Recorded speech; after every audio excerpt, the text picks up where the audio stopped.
lay up for yourselves, store up, prepare ahead of time for treasures in heaven. There you will be guaranteed that you will not lose them. They will be secured to you. And what he's saying here is that we can use the present to establish the future. We can use the material to establish the spiritual. And that our lives need to be directed in that direction, right?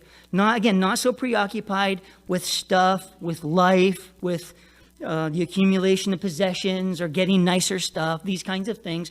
We talked a little bit about this on Wednesday night. But that life being found really in using the things that we have to further bless, contribute, give, serve the things that to us are more important. The heavenly things, people things, spiritual things, godly things, Bible things, the kingdom things.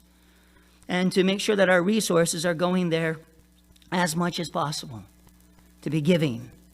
Because he says here in verse 21, for where your treasure is, there your heart will be also.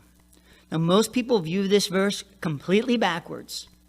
Most people view this verse where they believe that it says that wherever I have the greatest passion, that's where my money ought to go, right? So I need to develop a greater passion of the Lord. I need to develop a greater love for God and these kinds of things. And if I do, then my money will end up be directed in that direction, or my resources and time will go in that direction. And that may be a true statement, but that's not what he's saying here.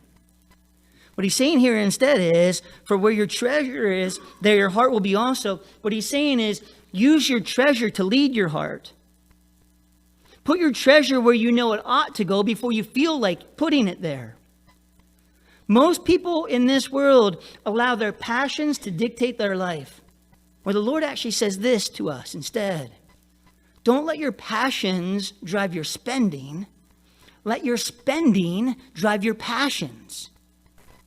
Where your treasure is, put your treasure where you know your heart wants to be. Put your treasure where you know that things are more significant, where the things are more important. Not where you want to put it where you know it ought to go. And you will find in time that it will actually help to direct your passions. In the Christian life, obedience precedes feelings, not the other way around. It's not, I feel like it, so I'll do it. I'll do it until I feel like it, right? And that is the type of self-control of the Holy Spirit.